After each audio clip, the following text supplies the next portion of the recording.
We've got a new G lens from Sony to check out. It is this. This is the 16mm f1.8 G lens from Sony. It's a new wide-angle prime lens, comes in right between the 14mm and the 20mm. So it does kind of fill a little bit of a gap there if 14mm is too wide and 20mm is a little bit too tight. 16mm is pretty versatile actually in terms of wide-angle lenses, and absolutely it's a faster aperture as well, and actually a little bit cheaper than going for something like the 16 to 35mm f2.8 lens, especially if you do tend to shoot on that wider end of things. Of course, f1.8, great for letting in lots of light, making it a little bit easier to shoot in different kinds of conditions. That's been really useful, especially the time I've had it. I've had it for a couple of days, and it has been overwhelmingly gray, dark, moody, not ideal, to be honest, not ideal shooting conditions, but having a slightly faster aperture like that does make it a little bit easier. Now the lens itself, I've got on the front of the A7C-R here,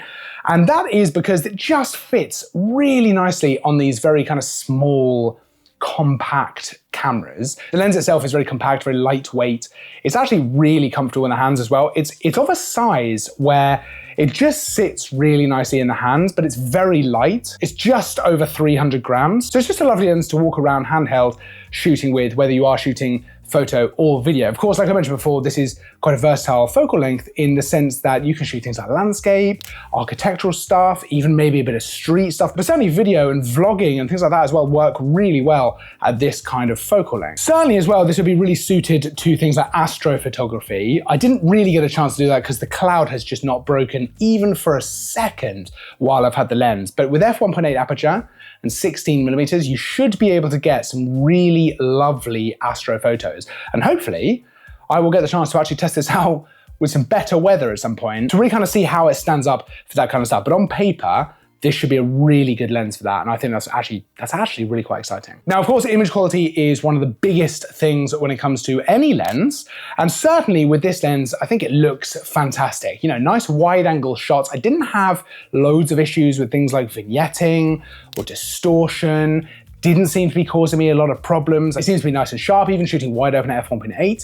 You get some lovely image quality, not a massive surprise. G lenses are really lovely, so I was kind of expecting it to look really nice, but certainly stopping down as well. You get some great detail, and actually it stands up really well with the resolution of this camera, the A7C-R, which is great to see. You've got two XD linear motors actually in the lens, so the autofocus absolutely keeps up. You know, that's not something that maybe is as pressing of an issue as it would be on a longer lens because of the kind of stuff you can be shooting with a 16mm, but it's still really nice to see that nice, fast, accurate autofocus, just keeping up with the tech we see in the latest cameras, which is great. There's an aperture ring on the lens, which I always love to see on a prime lens like this. I just think it's a really nice addition. And the option to have it clicked or declicked, which again, I'm a big fan of because sometimes you want that tactile feel when you're changing aperture. And sometimes if you're shooting video, maybe you want a smoother transition. So having the option to click or declick that aperture ring is always great to see. It also comes in, I think, at a pretty decent sort of price for a native G lens like this. So we don't always talk about pricing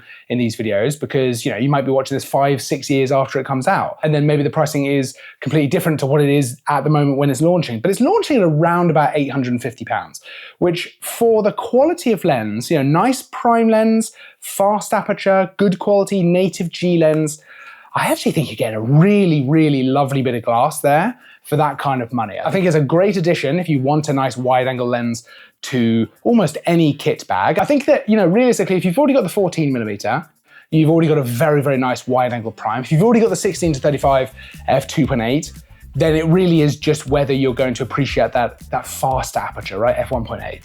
If you don't have those two lenses, which are already quite high-end lenses to begin with, I actually think it's a great option. You know, whether you are doing vlogging stuff, content creation kind of stuff, or whether you just want a nice wide angle option with a fast aperture. I mean, there's a lot you can do with a nice wide angle prime lens like this. So I do think a great addition to the lineup of Sony lenses. Of course, you can check out the full spec, all the fun info, everything you want to know by heading over to parkcameras.com. I'll pop a link down in the description so you can check it out for yourself. Don't forget to like and subscribe as well if you enjoyed the video. It really helps me out. I will, of course, see you in the next video. And until then, as always, thanks for watching.